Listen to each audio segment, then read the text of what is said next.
I wouldn't call myself a very active person, but I do enjoy working out and running every now and then, to stay in somewhat good shape. My friend Jay and I usually work out and run together since Jay is always in shape and kind of trains me, if you will. Jay and I would often run late at night in my neighborhood, since most of it is well lit and I live in a decent area. However, we stopped running in my neighborhood 2 months ago after this happened. The layout of my neighborhood is that there's a main road that connects to separate roads branching off, but ultimately they all connect back to the main road, which leads to a dirt path extending into local farms and larger properties. This is important to understand the situation Jay and I were in one night.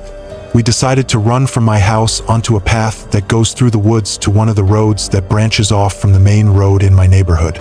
We plan to use that road to reconnect to the main road, then continue running to the dirt path before heading back to my house using the main road. I know it sounds confusing, but we took this unusual route to maximize the miles we could run, as our usual path, just running on the main road and back, was getting too easy for us.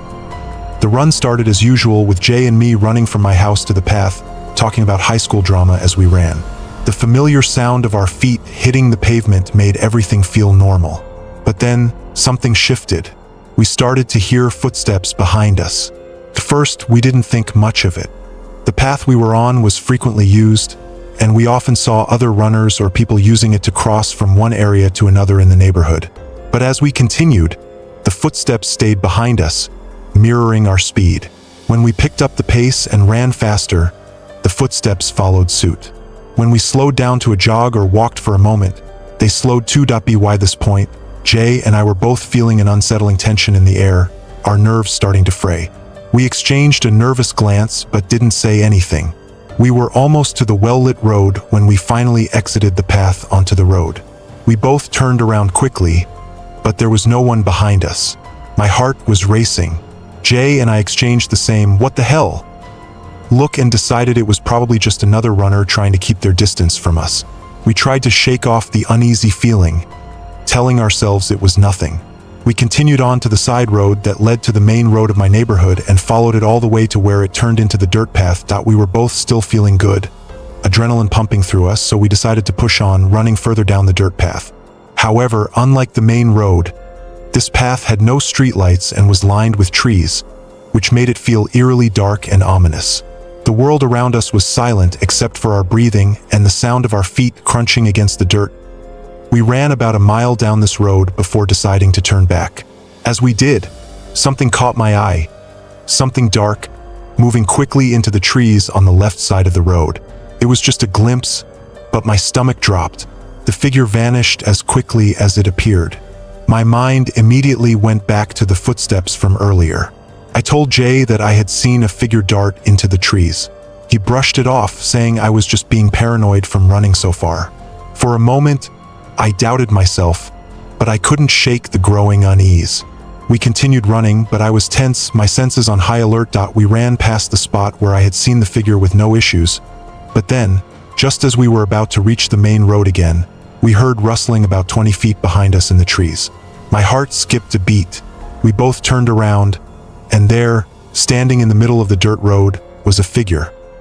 This time, the figure wasn't moving, just standing there, facing away from us. It was dressed in a black hoodie, ripped and dirty khaki pants, and black shoes. It was like something straight out of a nightmare. My body froze. I could feel my pulse pounding in my ears. Fear gripped me harder than it ever had before. My breath felt shallow, and my legs turned to lead. Jay looked at me and then back at the figure and said, "What the hell are you doing?"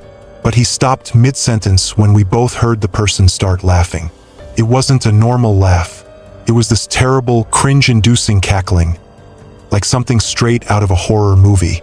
The sound pierced through the air, sending chills down my spine. Then, as we stood frozen, the person turned to look at us, still laughing. But then, the laugh abruptly stopped, and he just stared at us. His eyes were wide, almost unnaturally so, and his pale face seemed to glow under the faint moonlight. It was like time stood still. His gaze was intense, burning into us with a cold, empty stare that still haunts me. Jay and I exchanged one last, terrified look before we did what we had to do: run. We sprinted faster than we ever had before, our hearts racing, adrenaline flooding our bodies as we tore down the road. Every footstep felt like it was getting closer. As we ran, we heard that awful laugh again behind us, the sound echoing in the still night air, and it only pushed us to run faster. We didn't stop until we reached my house. I was shaking uncontrollably, and as soon as I reached the back door, I threw up. I rushed inside, locked every entrance, and shut the garage doors. My mind was reeling, still trying to process what had just happened. We sat there, panting, adrenaline still coursing through our veins. Our legs were sore, but nothing compared to the terror we had just experienced. We swore we would never run in my neighborhood at night again. I don't know what that person was or what they wanted, but I do know that whatever it wasn't something we wanted to mess with. If you're ever running at night, always stay in well-lit areas and bring a friend. You never know who or what might be lurking in the shadows. The memory still haunts me, and sometimes, when I think about that night, I can still hear that laugh. It's a sound I'll never forget.